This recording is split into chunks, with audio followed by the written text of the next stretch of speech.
guys, it's been a while since I have last uploaded, but as you can see, we're back. And today we're going to be taking a look at something a little more different than usual. Today we'll be taking a look at the Transformers Studio Series Age of Extinction Edition, Optimus Prime. So the box I threw out, but I will leave a photo later in the video of it. And I found this guy at my local Walmart. He was a retail price of $55. And shockingly, I didn't expect to find this guy in stores, honestly, because my Walmart kind of sucks.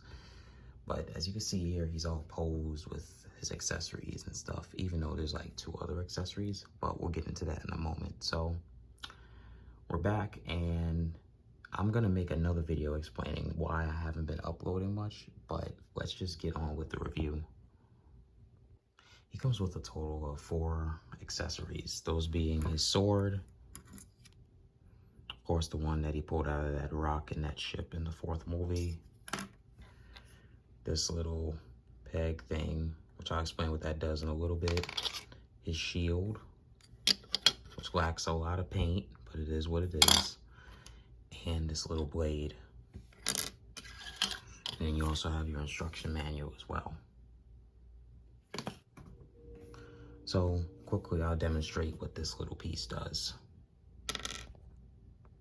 So that little piece, see if we can zoom in, basically works as a storage unit to keep his shield and his sword. So you just plug it in, plug the shield into it, as you can see, and then you just stick the sword inside of there.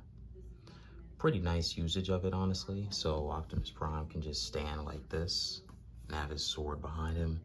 Kind of like when he was like floating in the 5th movie of Transformers, The Last Night, when he was floating in space. He either had it on his arm or this was on his back, but I think this was a nice little touch that they made so you could fit the accessories onto there.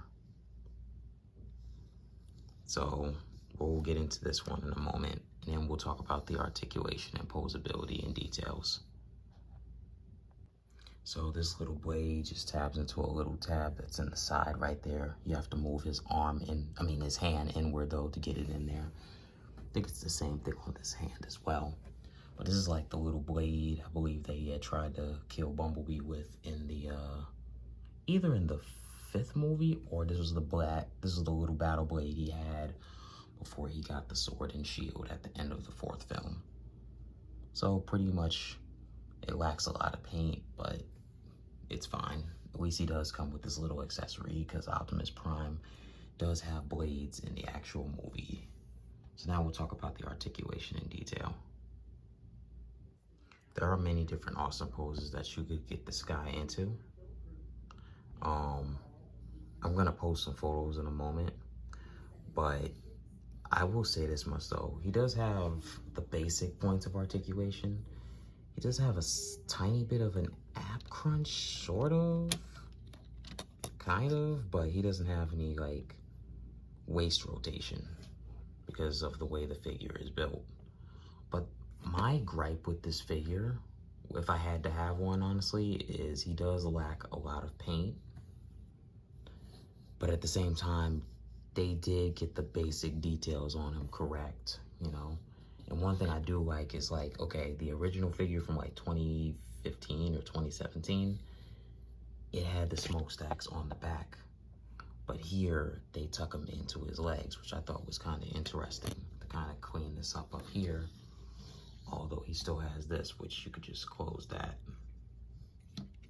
Basically, yeah. And you can kind of see the smokestacks up there, you know? But it is kind of interesting. They actually gave him butt plates, huh? Wow, they really went into detail with this figure. But he just lacks a lot of paint though. They could have added more blue to his head and his chest region. So now I'm gonna post the photos of him in other poses and in his alt mode, so yeah.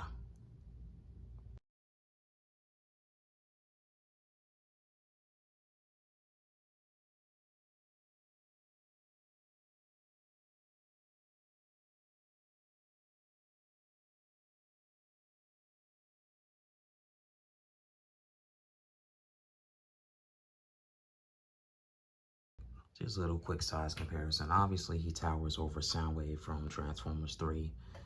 And Galvatron is a slight bit taller than him, but this only makes sense since Megatron in the movies is taller than Optimus Prime. But this is kind of crazy because he's like a leader class figure and he's just a Voyager, and this guy was much cheaper than him. So he's like a tiny bit taller than him because of his head, but yeah. So yeah. Overall though, I have to say this is an amazing figure, honestly. Me personally, might be one of the best Optimuses in my collection personally, aside from the Bumblebee movie, not Bumblebee movie, the Dark, what the fuck is it called? The Rise of the Beast movie. Definitely would say having the, definitely would say get this figure for your collection. You might have to add a little more paint to him if you really want him to look a little more accurate to how he did on screen, but overall, it's a pretty good figure. If you could find this guy in stores, definitely pick him up. If you find him in Walmart, Target, definitely go buy this guy because Optimus, please stop. Because the resale value on this is probably not going to be that good because scalpers and all of that. So yeah, I hope you all enjoyed this review. Wasn't really all that long, but pretty quick to the basics. If I had to rate this figure, I'm gonna give it an 8 out of 10 because a lot of paint apps are kind of missing and they could have did a little better. But still, he's a pretty solid figure for the most part. So, hope you all enjoyed this video. I plan to post more and get more active again on this channel, which I'm making another video about why I haven't been active. So, hope you all enjoyed this video, and I will see you all next time. And make sure to leave a comment below if you have any requests of any Transformers characters you would like to see me review, or Sonic characters for that matter. So yeah, bye. I have come for the staff. Hear me out.